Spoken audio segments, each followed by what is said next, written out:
Hi guys, welcome back to the channel. I'm Office Bloke Aidan. I'm Gaynor. I'm Sophie. Today we've got the 10 worst housing projects in the United States. I'm thinking this is what we call council housing. Yes. Council housing. We've actually got the biggest council estate in Europe. Yeah. In Wythenshawe. Yeah, Wythenshawe's the the biggest biggest. council estate in. No way. Nice council houses there.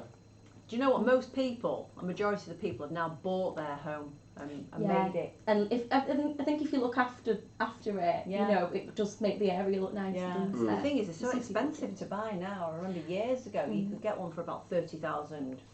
Yeah. Now they're about £250,000. Really? Yeah, gone right up. People can't afford it, can they? There's a lot of people that believe that you shouldn't be able to buy them either. You should always be available to tenants. To the next family in need. Yeah. Makes sense, doesn't it? Yeah. But I'm considering. I'm excited to see what areas they are in. Yeah. Type thing. Do you know what I mean? Mm. So. And what they're like, because some of ours are actually quite nice. They're quite. Yeah.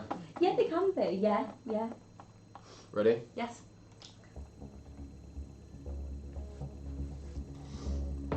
What is going on, everyone? Let's talk about the housing projects.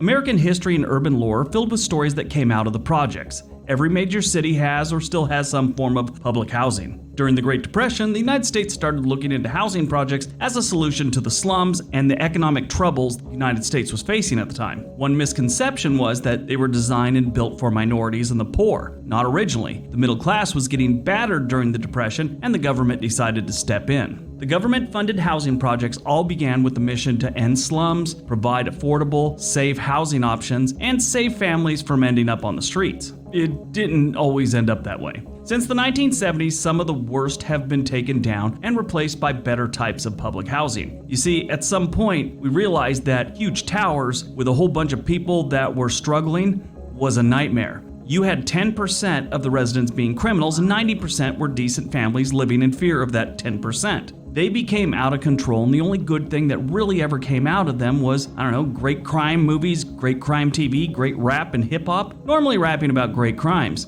There is a great video about the history of those projects from a channel called City Beautiful. I'll leave a link below. Today's video is about 10 of the most notorious public housing projects in the United States, both past and present. They're in no particular order. I'm just going to tell you 10 of the worst. I mean, really, how can you tell which one is the absolute worst? Just by reputation? That doesn't really seem right, so we're just going to list all 10. All right, let's take a look at the worst United States housing projects of all time. Number 10, the Magnolia Projects, New Orleans. When you hear or see things about New Orleans, it always seems to be about the Saints, a hurricane, Bourbon Street, or Mardi Gras. The Big Easy is so much more. It has Cajun food, jazz, and some of the most dangerous neighborhoods in the country. New Orleans always seems to be a medalist in the homicide Olympics we have here in the United States. The Magnolia Projects, aka CJ Pete Projects, definitely saw their fair share of death and violence over the years. The Magnolia Projects were the epicenter for gang activity through most of the 70s, 80s, and 90s. It was so bad, in 1990, the New Orleans Police Department had to put a police station in the projects. When Hurricane Katrina hit in 2005, Magnolia was evacuated and the projects were abandoned except for the homeless that had wandered in after everyone left. In 2008, the last Magnolia buildings were demolished and it was replaced by a new housing development called...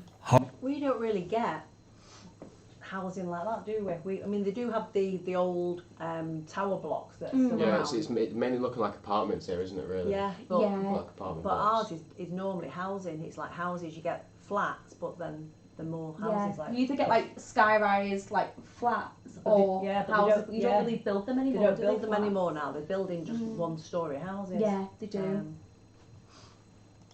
Harmony Oaks. That sounds so nice and pleasant. Harmony Oaks. Sounds like a resort. Number 9. Pruitt IGo, St. Louis, Missouri. Pruitt IGo started off on a good note. It was designed by the same guy who designed the World Trade Center. So that's kind of cool. Pruitt IGo started moving people in 1954, even though the whole thing wasn't completed till 2 years later in 1956. It was originally designed to be a segregated public housing. Yeah, really. Keep in mind this was Missouri in the 1950s, and that was sort of normal for this part of the country back then. This was a failure not too long after opening. A lot of it had to do with the elevators and the design of the buildings. The original design by the architect Yamasaki was for various types of buildings. Walk-ups, high-rises, low-rises, mid-rises, all of it. It was all designed really nice with parks, all that good stuff. And then the government got involved. The Housing Authority came in and made all kinds of changes, including a uniform 11-story building. So they were all these 11-story buildings. The elevators only went up 3 floors. Each building, yeah. So it went up 3 floors. You would have to get out, walk to the other end of the building, and go up another 3 floors, walk to the other end of the building again, go up another 3 floors. If you How ridiculous is that? Imagine if you've got your shopping. Yeah, that's the thing. Or you're trying to, like, say you're on the 11th floor and you're trying to move all your stuff in. Yeah, or even if you've got a baby in a stroller. That's what I was you're supposed thinking. to do. That's ridiculous.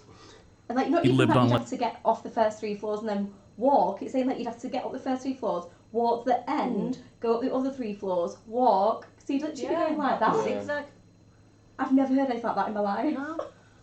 let's say the 10th or 11th floor. Yeah, that sucks. Some people would just take the stairs. All this moving around and people going different ways led to a big problem. People were being mugged on the regular in the stairwells, in the corridors. It became a nightmare. The crime was insane and the buildings were falling apart. In 1971, Pruitt IGo only had 600 people living in 17 of the original 33 buildings. That same year, federal authorities agreed to demolish part of Pruitt IGo. By 1976, the whole thing was a pile of debris. Number 8. Queensbridge Houses, Queens, New York. Queensbridge has been such a mess over the years that you could actually take a walking tour now, sort of like one of those historic battlefield things. An organization known as Jane's Walk organizes public walking tours through the Queensbridge complex. The tours last about 2 hours and it covers project's violent history as well as rappers and NBA stars that lived here at one point. I mean, I don't think you lived there once you played in the NBA. Queensbridge is located in Long Island City and is the country's largest government housing project with over 3,000 units and just under 7,000 residents. It's still open today. In 2005, a gang known as the Dream Team was arrested in the Queensbridge complex. They were making $10,000 a week. If you're going to make a gang name, make it more intimidating than the Dream Team. Do you know what I mean? Jesus. That'd be my name if I made a gang. The Dream Team. Week in pharmaceutical sales. In March 2015, a public elementary school, which most of the students there live in Queensbridge, had a tutoring session led by a group of teenagers. Well, they decided to set up a fight club, pitting first graders against each other while they watched and placed bets. Quality education there. Oh my god. Jesus. Number 7, Marcy Houses, Brooklyn. If you ever want to learn about Marcy Houses, just listen to the music of its most famous past resident, Jay-Z. Yeah, this is where he grew up and where he got his start. He's pretty much covered the violence and the, pharmaceutical trade of this place quite a bit. Marcy Houses or Marcy Projects is in the Bed-Stuy neighborhood of Brooklyn. It has 1,700 apartments with more than 4,200 residents. Marcy Houses is known for being dangerous, rundown, and overcrowded. Don't go here. I know there's wonderful people living there, but there are some scary people and some scary things going on there that should probably be avoided. The good news is, just kidding, there is no good news about this place. Number 6, Jordan Downs, Los Angeles, California. Our first stop to the Los Angeles area is the projects of Jordan Downs, constructed in the Watts neighborhood of Los Angeles as temporary housing for workers during World War II, but converted to public housing in the early 1950s. We had a lot of people coming in after the war to the Los Angeles area. Everyone was heading west looking for work and, better life. That meant a lot of the inner cities were kind of clearing out in Chicago, New York, St. Louis, places like that. And they all headed west, and a lot of them ended up in Los Angeles. They needed houses. They've all got bars on the windows. Yeah. And bars on the doors. Must be really Safety, eh? Really You don't see that often, do you? So it No. must be, Yeah, you don't really get that over here. no. And a lot of these temporary housing units that we put together for World War II, the shipbuilders or whatever, this was also one of the key places for the Watts riots back in 1965, and throughout the 1980s and 90s, it was just a place for gangs. Growing up in Southern California, you knew this was not a place you needed to be, at night or during the day. The homicide rate in and around Jordan Downs is consistently one of the highest in the state and in the nation sometimes. This is also a really interesting thing. It's one of the only places that's named after longtime residents. David Starr Jordan and Samuel Eliot Downs were two of the area's oldest residents. So they named the projects after them. I wonder how they feel about it now. They're not alive, in case you were wondering. So I'm sure they're not feeling much about it. Number 5, Nickerson Gardens. Staying in the Los Angeles area, not too far from Jordan Downs, we have Nickerson Gardens and its 1,000 public housing units. Nickerson Gardens consists of 156 townhouse-style buildings made up of single-bedroom units, and it was completed in 1955. Nickerson Gardens is the largest public housing development west of the Mississippi River. Yeah, pretty big. The complex occupies the blocks of Imperial Highway and Central Avenue and southwest of 111th Street and Compton Avenue. It is on the border of both Watts and Willowbrook. All those words that I just said describing the place, to anyone from Los Angeles, they're almost like danger warnings. Imperial Highway, Compton Avenue, Watts, and Willowbrook. Those are 4 words you never want to hear. It's almost like me saying, that is a skunk porcupine with rabies and a... So is that where Compton is?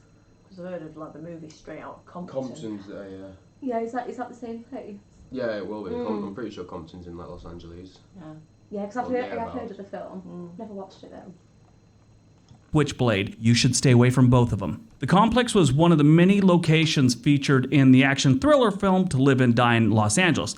I've been in this one. I was in the military for the 1990s riots in Los Angeles, the Rodney King thing, and we had to do patrols in a couple of the different ones. I've been in this one. The people seemed nice, at the time. They didn't appreciate us being there, but they were pleasant. It's still a pretty scary thing, and it's a dangerous place. It's gotten better over the years, but it's still pretty scary. Number 4, Robert Taylor Homes, Chicago. Robert Taylor Homes opened in 1962 with 16 high-rises and about 27,000 occupants at its capacity. Over 70% were children. 90% of the units were single-parent households. It was only about 5 years after completion that Chicago realized this place was a really bad idea. The Chicago Housing Authority called portions of these projects the worst slum area in the United States. Yeah, they actually said that. Chicago's crime rate hit its peak in the 1990s. The Robert Taylor Homes were a nightmare for the people that lived there and the city of Chicago. They poured a lot of resources into this place, and eventually they couldn't take it anymore. In 1993, it was estimated that the likelihood of you being a victim of a violent crime in the Taylor projects was 1 in 14. That is just violent crime. That's not all crime, Some of the worst cities right now are like 1 in 30 for violent crime. The demolition of the Robert Taylor Homes began... You don't know if you know this, but your granddad, Dad's dad. Yeah, Archie. Yeah, he used to turn off the gas in the projects over here, so in the council housing. So he'd gone up to the top floor of this building where he had to turn the gas off, and he had like a big padlock on the door. He unpadlocked it. Yeah. Took it off, went in, was turning the gas off, and somebody came and padlocked him back in. Really? Yeah, he's locked him in there. He was stuck what, on purpose, or just didn't? Yeah. Some people that lived in there, because he was turning the gas off.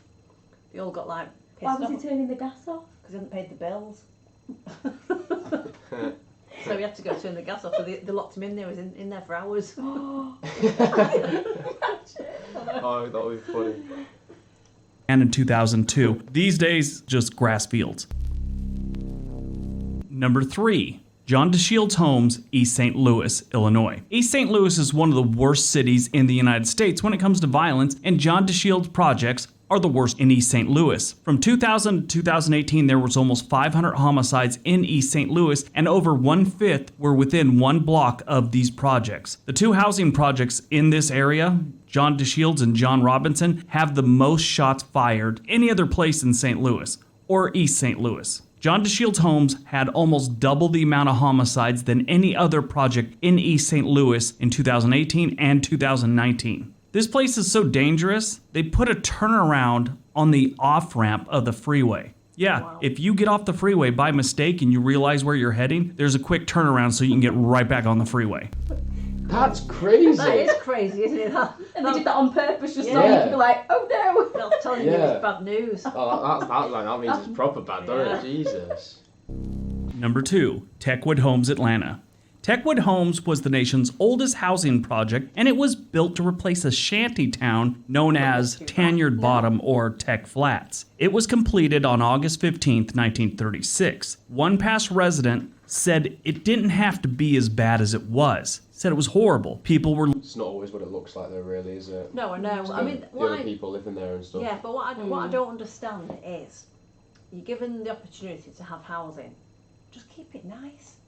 Like, it drives me mad when I see people put their couches out on the front of their house. Yeah, they do over them on like the fridges, just and sit on there. Oh, there's yeah. It's just, Or you just have a chair outside the house that are like rips, loads of rips in it and stuff. yeah, I'm like Just dumped outside. Yeah, just keep your house tidy. Yeah. You tell them, Gaynor. You tell them. Yeah. You tell them. And that's the thing though, it's a shame because I think most people like do keep the houses nice. It's just like it's the 10% small, that it's don't. A small that minority brings, like, that ruin it for everybody That's what I mean, bring the area down, don't Yeah. they? living in overcrowded, rundown buildings like animals. Graffiti, trash, and gang violence was part of life in Techwood. Except for a few historic buildings, Techwood Homes was demolished in 1996, right before the 1996 Summer Olympics. It is now a mixed-use area called Centennial Place. The first phase opened in 1996, right before the Centennial Olympics in Atlanta. See, that's where they got the name, Centennial Place, Centennial Olympics. Moving on. And number 1, Cabrini Green, Chicago, Illinois. This one is probably the worst. While researching this one, I read about some truly horrible crimes that went down in this place. Cabrini Green comprised of several sections built over a 20-year period, starting with the Francis Cabrini row houses, which was 586 units built in 1942. Cabrini Homes extension, with almost 2,000 units and 15 buildings, was built in 1957, and then finally in 1962, the William Green Homes, which were a little over 1,000 units, were built. In total, Cabrini Green covered 70 acres and was located in the city's north side. Not too long after its construction, problems started to develop in the complex. Poverty was just horrible here. Gang violence was just everywhere. It was horrible. And that's just the gang violence. There was normal violence with just weirdos in this place. Like I said, I did far too much research on this one. But in 1981, then Mayor Jane Byrne and her husband decided to move into the Cabrini Green projects to display her solidarity with the residents. She lasted 3 weeks before moving out. The violence that plagued these projects was horrible. The residents were fearful of leaving their homes. In addition, besides the everyday violence in Cabrini Green, it was also the setting for the 1992 horror film Candyman. The director said that he chose the location to film because it was a place of such palpable fear. Yeah, that's always nice when a director directing a scary movie. Have you ever seen Candyman? Nah. Have you seen Candyman? I haven't, no. Is it scary? It's supposed to be scary. The thing with me, I get more scared with thrillers than I do with horrors. Because horrors make me laugh. Yeah. Horrors are just so, like, sometimes they just can be so Far-fetched. unrealistic. Yes, yes. So they say if you look in the mirror and you say Candyman 3 times, he appears. Yeah. Well, You I ever can tried guarantee it? that's not true. No, I know that. It but is, it happens to on the me. movie it does. I don't think if I go to the toilet in there now and say Candyman 3 times, it's going to be there. Movie says where you live is just so scary it's fitting. That's great. Demolition of Cabrini Green began in the late 90s, with the final high-rise portion of the failed housing project coming down in 2011. Late 1990s to 2011. Took them a while to take those ones down. All right, that's the video. I hope you guys enjoyed it. Hope you got some information. Did you enjoy it? I did enjoy it. I enjoy seeing about other cultures and other way, the way people live and, I think a lot of people are fortunate that they live in these beautiful houses in the States. And Makes you appreciate what you have done, Tep. Yeah. The craziest bit about that video is that road that has The ramp. like you can just turn around straight away if you take the wrong exit. That's crazy. I know. Never heard anything like that before in my life. I told you the story about when we were first in New Jersey and we were coming home from a function at night. It was raining and snowing and we were driving. We were going over speed bumps and kept going, and all of a sudden this gun just come straight in the car. We were like, and we'd actually drove into a prison. You told me about that. How did you even do that? Well, I think I have no idea how we managed to do it, because even they were like, But when "Where you you drove out, didn't you like start driving through like prison gates and I stuff? was going to say, Yeah. like, was there not a gate? But because it was snowing and we didn't know where we were on the other side of the road, the side of the car. We're just a bit. The other side of the car. Well, yeah, because we drove on the separate side of the separate Oh side. right. Yeah, right. yeah. Okay, You got a yeah. bit confused. And Yeah. I thought like, you were like sat in the passenger seat, leaning over to grab the steering wheel. Darren just slumped over. Darren's asleep, snoring. Yeah. Anyway, hope you guys enjoyed the video. If you did, please like and subscribe, and we'll catch you in the next one. Bye. Cheers. Bye.